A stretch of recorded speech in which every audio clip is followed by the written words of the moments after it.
Assalamualaikum warahmatullahi wabarakatuh. Alhamdulillahirrabbilalamin. Puji syukur kita akan kehadirat Allah Subhanahu wa taala. Mana dengan rahmat dan karunia-Nya, alhamdulillah kita dapat berkumpul di sini. Selawat beri dan salam tak lupa pula kita akan kepada Nabi besar junjungan alam, Nabi besar Muhammad sallallahu alaihi wasallam, melafazkan Allahumma shalli ala sayyidina Muhammad wa ala sayyidina. Hari ini kita berkumpul kembali, bertemu dengan Pak Debi. Kita akan memasuki pada pertemuan selanjutnya ini, yaitu kerangka kerja manajemen sumber daya manusia. Pada kerangka kerja manajemen sumber daya manusia ini yang akan dibahas yaitu sejarah lahirnya MSDM, pengertian dari MSDM, fungsi-fungsi dari MSDM, tujuan dari MSDM, kebijakan MSDM dan kegiatan MSDM, basis teori MSDM.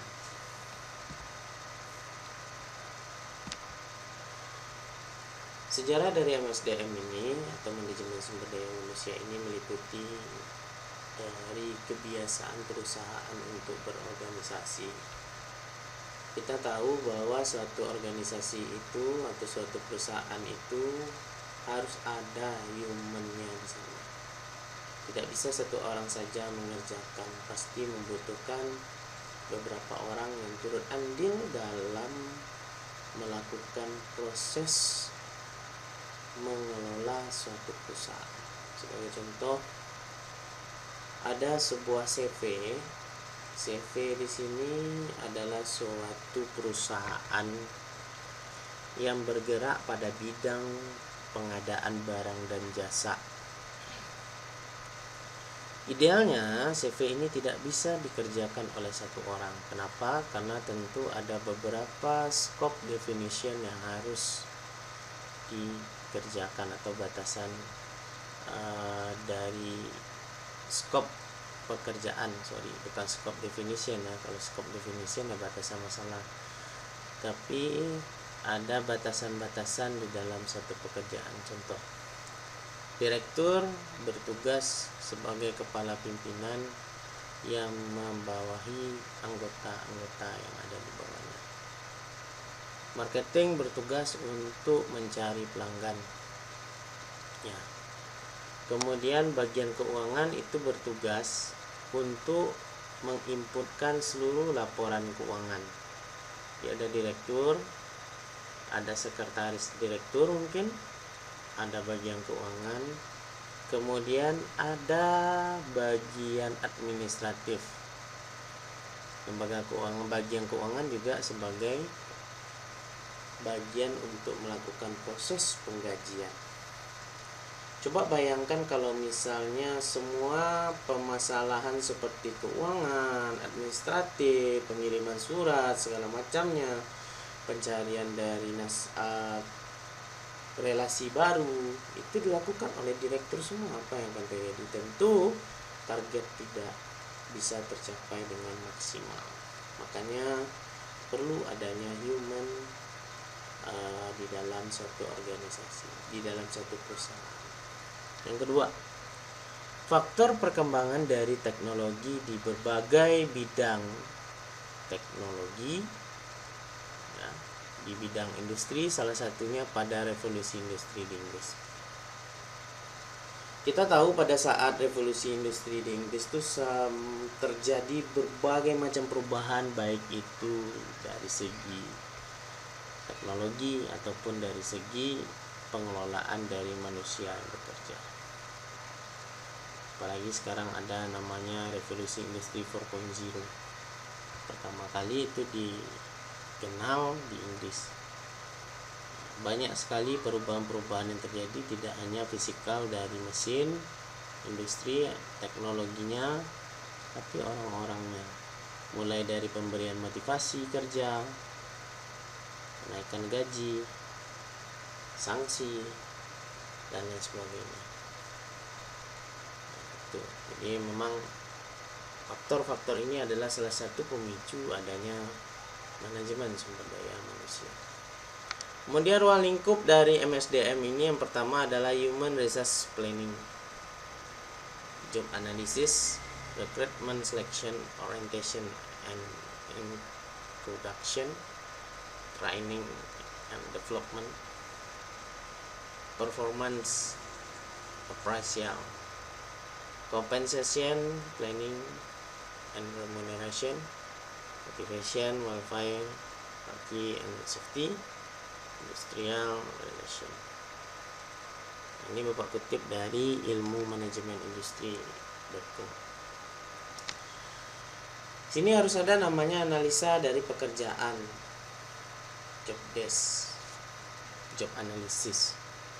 Kemudian harus ada namanya recruitment and selection. Harus ada juga namanya human resource planning, perencanaan dari sumber daya manusianya. Kemudian ada orientation dan introduction, induction. Kemudian ada namanya training and development. Jadi harus ada pengembangan dan tes training, ya, pembelajaran dan pengembangan. Kemudian harus ada namanya performance appraisal. Kemudian harus ada compensation planning, ada perencanaan kompensasi yang akan diberikan kepada sumber daya manusia tadi karena dia sudah melakukan pekerjaannya dengan optimal, dan remuneration. Harus ada yang namanya pemberian motivasi, baik itu dari bidang kesehatan maupun keamanan, serta harus ada namanya relasi industri atau hubungan baik dengan industrial.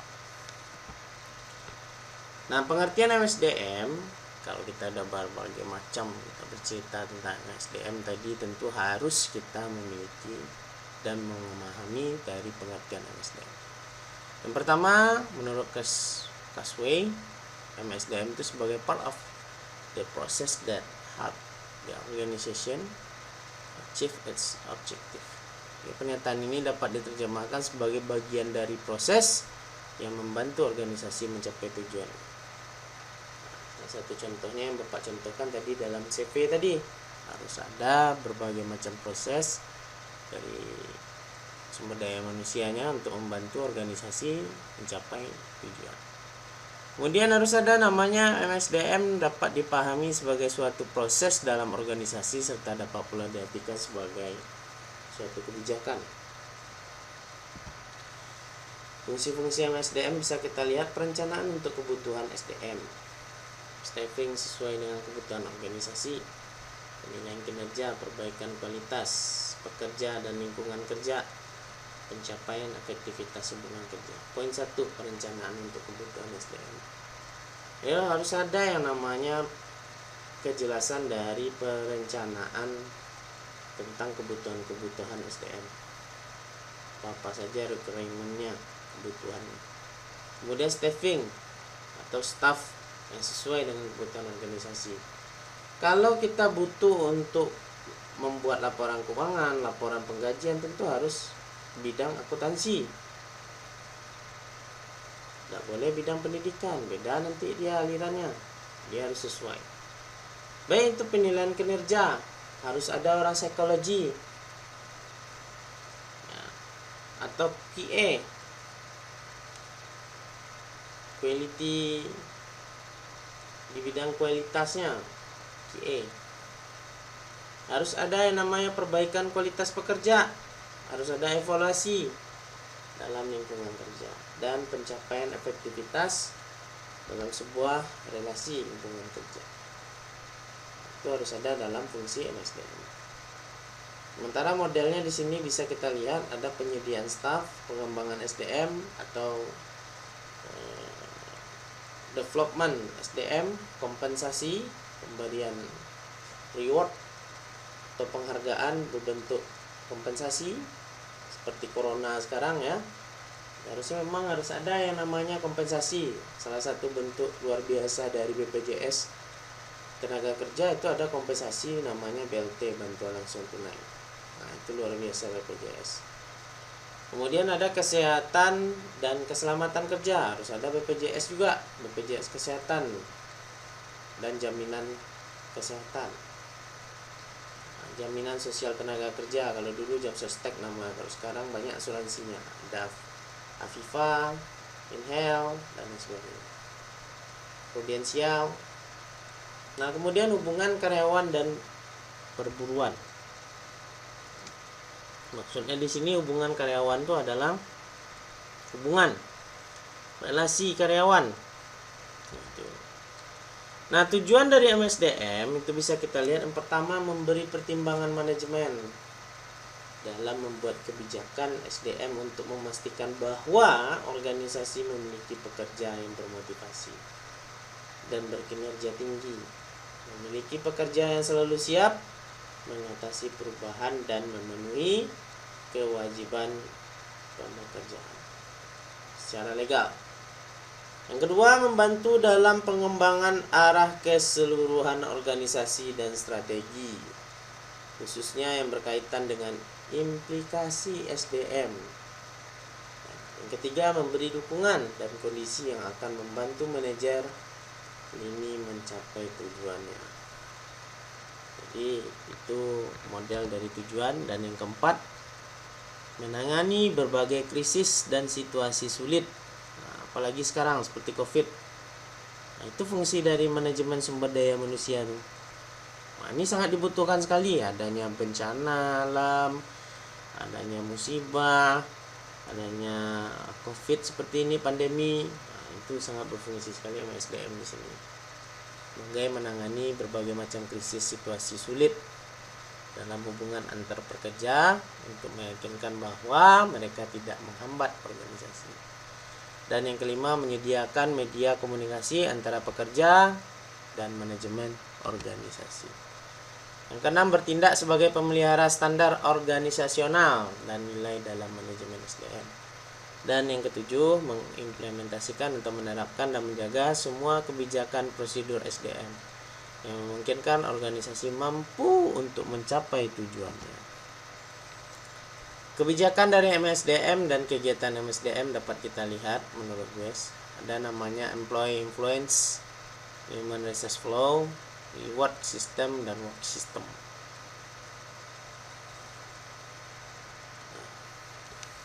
Kemudian Wes juga menyatakan kegiatan MSDM itu terkait dengan selection, appraisal, reward atau penghargaan, dan pengembangan. Dia harus ada namanya proses seleksi, proses pengembangan, penghargaan, pemberian penghargaan, appraisal. Nah, menurut Wes, tidak ada teori dalam MSDM. Namun demikian tidak dapat dipungkiri bahwa di belakang MSDM berdiri secara implisit beragam teori pendukung. Dengan merujuk pada hasil studi beberapa ahli di Harvard University, Wes membuat suatu kerangka kerja teori MSDM.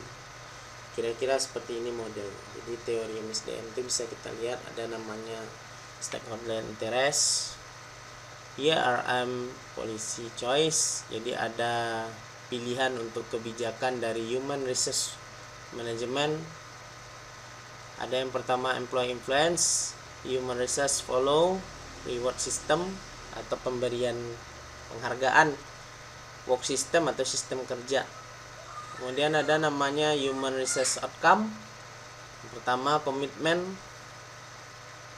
kompeten, cost effectiveness, congruence. Kemudian ada namanya long term consequence, harus konsekuen, individual well-being, organizational effectiveness, societal well-being. Jadi ini model-modelnya. Jadi untuk dari situational factor ke stakeholder interest. Stakeholder di sini siapa? Itulah perusahaan.